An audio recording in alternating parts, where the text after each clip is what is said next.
के काम के लिए वोट मांगते हैं और बोलते हैं कि अब की बार सरकार।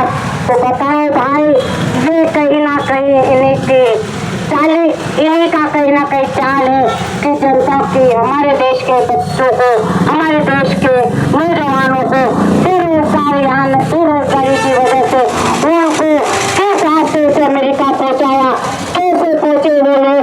अगर हमारे यहाँ का इलीगल क्या कर रहा था, हमारे यहाँ के गृह मंत्री क्या करते हैं, क्या हमारे देश के लोग वहां तक कैसे चले जाते। इसके बावजूद और बताना चाहती हूँ मैं कि जो बोरियों में जकड़ करके भेजे हैं लोग आए हैं हमारे देश के, उन लोगों में से सबसे ज्यादा हमारे देश के प्रधानमंत्री नरेंद्र मोदी के जो है श्रीनगर, वहाँ के गुजरात के लोग सबसे ज्यादा उस जहाज के अंदर उतरे हैं। ये जहाज के अंदर उतरे हैं उन लोगों को कुछ पत्रकार लोग वहाँ पहुंचे पूछने के लिए, मिलने के लिए, तो पुलिस ने उन लोगों को क्या पता कहाँ छुपा दिए रहे, उन लोगों से मिलने नहीं दिया जा रहा है। ये हमारे देश के जनता के साथ हो रहा है साथियों।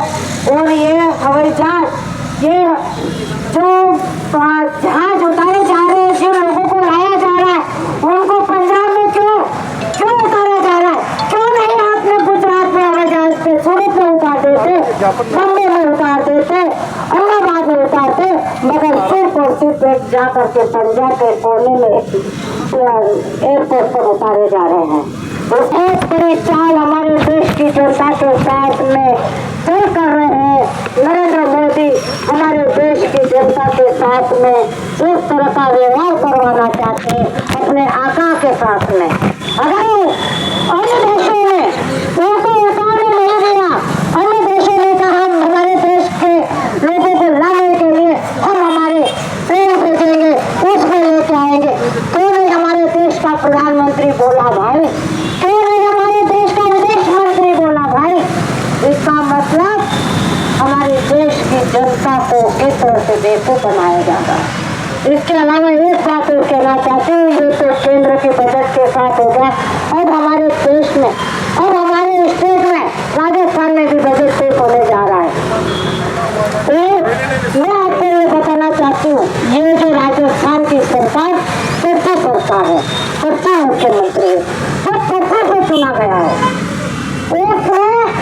जैसे ही राजस्थान में सरकार बनी, और आपको याद दिलाना चाहता हूँ कि राजस्थान में कई सरकारी स्कूलें इस मुख्यमंत्री ने बंद कर दी गई है।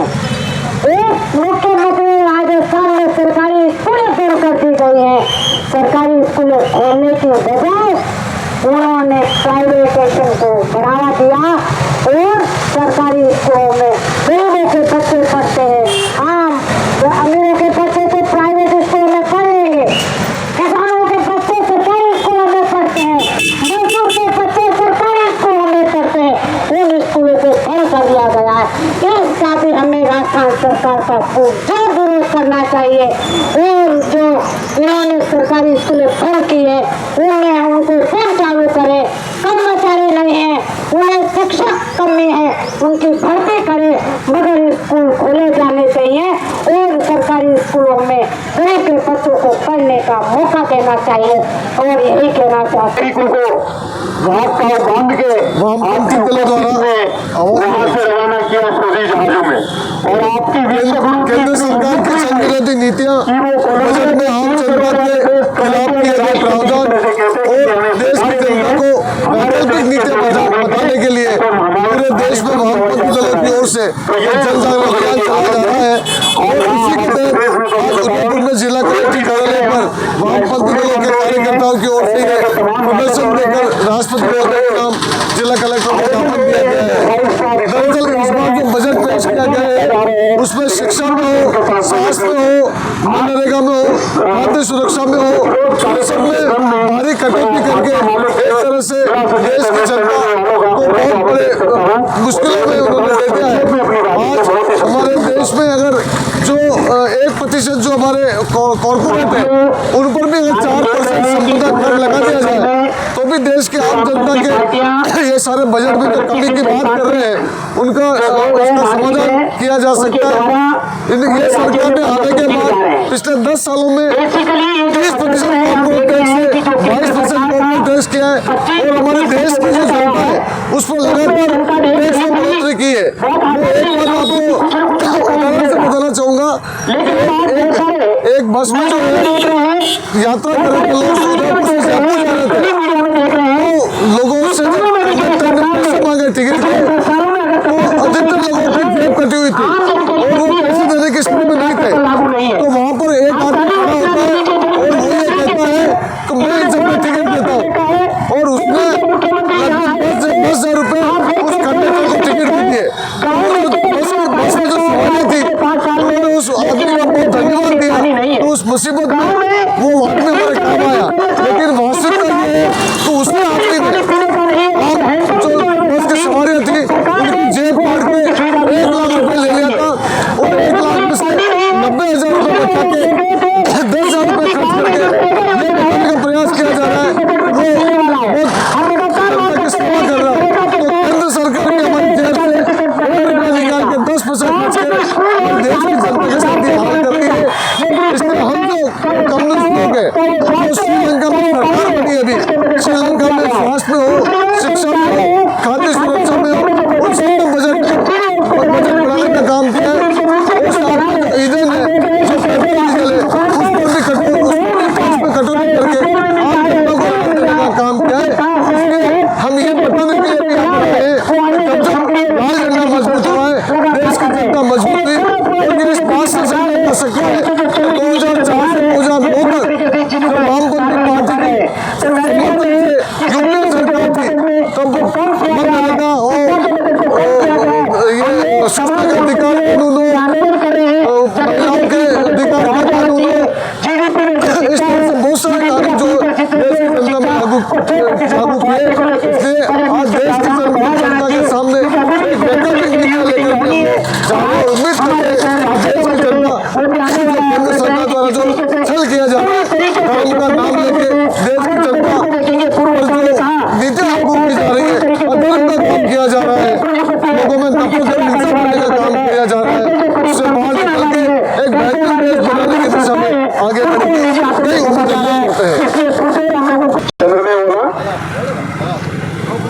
आपने ठीक कहा कि ये जो जल जीवन मिशन नाम से मोदी जी बहुत जोर जोर से चुनाव में कहते थे 2022 तक हर घर में जल हर व्यक्ति को घर में नल और नल में जल।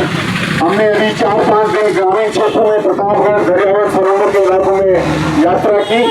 गांव में गए लोगों से हमने पूछा घरों के बाहर एक ब्लू कलर या हरे रंग की रबर की या प्लास्टिक की नलकी लगी हुई है 6-6 महीने हो गए और वो कहते हैं कि वो मुफ्त है लेकिन उसका पैसा दिया गया और उसमें कोई पानी नहीं आ रहा है और जो ट्रेडिशनली जो पानी उसमें से आते आ रहे स्रोत था वो भी समाप्त हो गए हैं।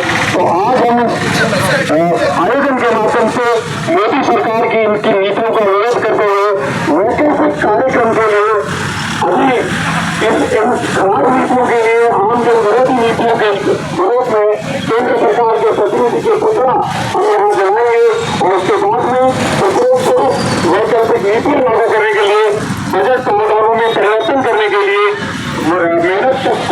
मेहनत को आवाम को एक बढ़ने के लिए वैकल्पिक प्रावधान हमको बुलाए जा रहे हैं। उसका एक ज्ञापन हम जिला प्रशासन को सौंपे हैं राष्ट्रपति के नाम। वो ज्ञापन चारों पार्टियों के लोग और जो जनतांत्रिक संगठनों के लोग आए हैं वो साथ जाके वहाँ देंगे और फिर उसके बाद में हम ये कार्यक्रम समाप्त करेंगे। आज सब लोग यहाँ आए सारी व्यवस्थाओं के बावजूद रोज हमको विजिलेंस कार्यक्रम करने पड़ रहे हैं उसके बावजूद भी आज आपने सफल कार्यक्रम किया इसके लिए आप सब लोग धन्यवाद के पात्र हैं। 1 लाख जिंदाबाद, हजूर एकता जिंदाबाद, देश की एकता जिंदाबाद। मजदूर किसान विरोधी नरेंद्र मोदी मुर्दाबाद। मोदी बजट आने वाला नरेंद्र मोदी मुर्दाबाद। किसान विरोधी सरकार मुर्दाबाद।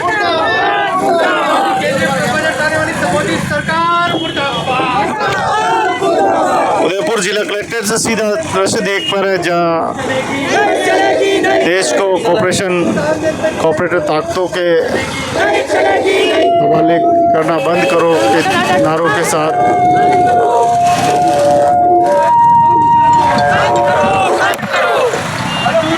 मोदी सरकार होश में आओ,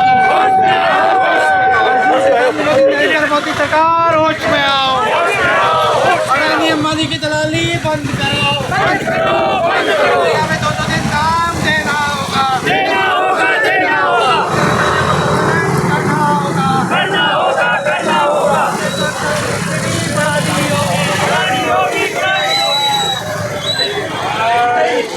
मोदी सरकार मुर्दाबाद, मोदी सरकार मुर्दाबाद, मोदी सरकार मुर्दाबाद, मजदूर किसान विरोधी मोदी सरकार मुर्दाबाद।